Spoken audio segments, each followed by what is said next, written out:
रात के सन्नाटे से सुबह की आमद होते ही जब एक किसान अपने बछड़े को बेचने निकलता है और एक तरफ एक मजदूर अपनी रोजी की तलाश में खेतों की तरफ दर दर भटकता है, वहाँ एक बिरादरी है जिसका नाम है कुरैशी समाज, जो सदियों से ये बिरादरी किसानों के साथ जुड़ी हुई है। ये लोग मवेशी खरीदते हैं और इसका गोश्त बेचते हैं और हजारों खानदानों का पेट पालते हैं। लेकिन आज ये बिरादरी एक ऐसे एहतजाज में है जिसने महाराष्ट्र की सियासत, मईशियत और समाज को हिलाकर रख दिया है। आप देखना शुरू कर चुके हैं हमारा यूट्यूब चैनल आज की आवाज औरंगाबाद। मैं हूं जाहिद अल कसीरी। हमारे चैनल को सब्सक्राइब करें। कुरैशी समाज का रिश्ता महज गोश्त के साथ के कारोबार से नहीं बल्कि तारीख से भी जुड़ा है। हिंदुस्तानी कुरैशी समाज को एक मोतदिल और बाइज्जत कम्युनिटी के तौर पर पहचाना जाता है, जो अपनी तिजारती इक़दार और सखाफत को बरकरार रखे हुए है। कुरैशी कस्साब, मजदूर और ताजिर के तौर पर शहरों में बस गए हैं, मगर इन पर इम्तियाज खत्म न हुआ और न कभी होगा। कस्साब कहकर इनका मजाक उड़ाया गया, गुर्बत का ताना इनको दिया गया, लेकिन इन सब के बावजूद इन्होंने अपने पसीने से रोजगार बनाया, किसानों के दुखों और दर्दों को बांटा और मुल्क की मैशियत को सहारा दिया। ये लोग न सिर्फ गोश्त की तिजारत करते हैं बल्कि एक बड़ी तंजीम ऑल इंडिया जमीयतुल कुरैश भी चलाते हैं, जो 1924 में बनी थी और अब 100 साल मुकम्मिल कर चुकी है।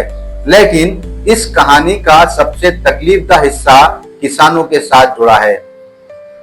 किसान जब एक जानवर पालता है तो वो सिर्फ खेत के काम या दूध देने के लिए कारामद होता है, लेकिन जब वो जानवर ढोर या बांझ हो जाए, यानी ना खेत में काम कर सके, ना दूध दे सके, या फिर वो बीमार पड़ जाए, तो वो किसान पर बोझ बन जाता है।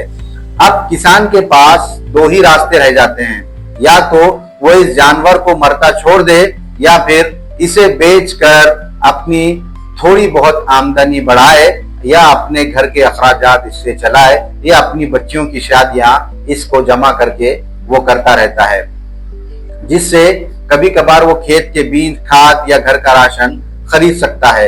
यही वो लम्हा है जहां कुरैशी बिरादरी किसान की सबसे बड़ी सहारा बनती है। वो इन जानवरों को खरीद कर किसान को पैसे देते हैं ताकि किसान की जिंदगी का पहिया चलता रहे। लेकिन आज ये सिलसिला टूट गया है। गौरक्षक दल की दहशत और पुलिस की सख्तियों ने जानवरों की खरीदो फरोख्त पर रोक दी है। अब किसान के पास कोई रास्ता नहीं है। वो बूढ़े और बांझ जानवर अपने खेत में खिलाता रहे, या इन्हें भूखा छोड़ दे, या फिर अपनी गुर्बत में मजीद डूब जाए। ये वही सवाल है जो आज लाखों किसानों के दिल में चल रहा है। यही सवाल उनके दिल से उठ रहा है और यही वजह है कि किसान और कुरैशी समाज एक साथ एहतजाज में खड़े हैं। ये सिर्फ कसाईयों का मसला नहीं, ये किसान की जिंदगी और इज्जत का सवाल है। सोचिए, एक किसान जो दिन रात खेत में पसीना बहाता है, जब वो अपना जानवर बेचने पहुंचता है तो खाली हाथ अपने घर वापस लौट आता है। एक मजदूर जो दिन भर मेहनत करता है, आज इसके बच्चे भूखे सोने पर मजबूर हैं क्योंकि इसके पास दिहाड़ी के लिए कोई काम नहीं है। मंजर सिर्फ एहतजाज का नहीं बल्कि एक समाजी दर्द की चीख है, एक समाजी दर्द की पुकार है जो पूरे महाराष्ट्र में फिलहाल गूंज रही है। इस अंधेरे में कुछ रोशनी भी है, इस एहतजाज की कुछ उम्मीदें भी हैं। नायब वजीर आला अजित पवार ने पुलिस को हुक्म दिया है कि सिर्फ सरकारी एहलकार ही गाड़ी रोक सकते हैं, कोई गौरक्षक या आम शख्स गाड़ी को नहीं रोक सकता।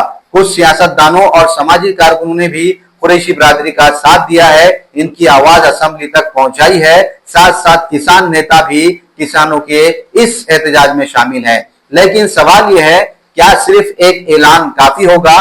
क्या जमीन पर इंसाफ मिलेगा, या फिर यह एहतजाज बरसों तक खींचता रहेगा और चलता रहेगा? आम लोग भी पूरी तरह कुरैशी समाज के इस एहतजाज में साथ हैं और वो भी अपना सब्र और तहम्मुल बनाए हुए हैं। जो लोग इस तिजारत से जुड़े हुए हैं, जैसे होटल वाले, पकाने वाले, कैटरिंग वाले, मंडप वाले, स्टेज वाले और इससे जुड़े कई अफराद, ऐसे तमाम तर अफराद पर आज फाका कशी की नौबत आ चुकी है, क्योंकि हर कोई इतना पैसा वाला नहीं है कि महीनों बैठकर खा सके। के तौर पर दिहाड़ी पर काम पे जाया करते थे और आज इनके पास कई दिनों से दिहाड़ी नहीं है। तो आप खुद सोचें कि इनके घर में क्या तकलीफात हो रही होंगी। कोई भी एहतजाज इतनी आसानी से नहीं होता, वो भी खासकर तिजारत को बंद करने वाले एहतजाज तो बहुत मुश्किल होते हैं। पेट की आग सब इत्तेहाद को खत्म कर देती है, मगर कुरैशी समाज पूरी तरह अपनी पेट की आग के साथ, अपने तहम्मुल और सब्र के साथ अपने इस जज्बे को लेकर चल रहा है। कुरैशी समाज अपने सब्र के साथ और अपनी ताकत का मुजाहिरा करते हुए कुरैशी समाज ने एक अच्छा खासा पड़ाव इस एहतजाज का पार कर लिया है। हो सकता है आने वाले दिनों में इसमें उसको कामयाबी भी नजर आए। कुछ और वक्त लगेगा इस एहतजाज के पस मंजर में। जो भी खबर हमको मिलेगी हम आप तक जरूर पहुंचाते रहेंगे। मुकाबला डटकर करने वाले ही मंजिलें पाते हैं। वो जो रास्ते से हट जाते हैं उन मंजिलों से दूर होते चले जाते हैं। और एहतजाज कमजोरों का काम नहीं है, ये बहादुरों की दास्तानें हैं जो लिखी जा रही हैं। और आज इसी बहादुरी की एक दास्तान के तौर पर हमने आपके सामने कुरैशी समाज की बहादुरी का जिक्र किया। उनकी दिलेरी और बहादुरी का तस्करा इस एहतजाज में आपको साफ तौर पर नजर आएगा और इसमें आपको किसानों के दर्द की दास्तान भी नजर आएगी। इसमें कुरैशी समाज के वो लोग जो दिहाड़ी पर दुकानों पर काम करते हैं उनकी आज फाका कशी की नौबत भी आपको समझ में आएगी। उनके घर की जितनी भी औरतें हैं उनकी आंख के आंसू, उन मजदूरों के दर्द की कहानियां और उनसे जुड़ी ये तमाम दास्तानें इस एहतजाज में शामिल हैं। हम बहुत कम वक्त में इतनी लंबी दास्तान आपको नहीं बता सकते, लेकिन जितना हम आप तक पहुंचा सकते थे हमने इसको आप तक पहुंचा दिया। कुरैशी बिरादरी का और किसानों का पैगाम हमने आप तक पहुंचाया है।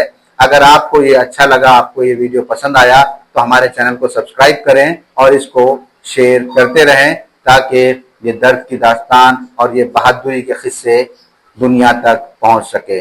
मैं हूं आपका दोस्त जाहिद अल-कसेरी। मेरे चैनल को सब्सक्राइब जरूर करें ताकि मैं आपके साथ यूं ही बना रहूं और आपकी दास्तानें लोगों तक पहुंचाता रहूं। बहुत बहुत शुक्रिया।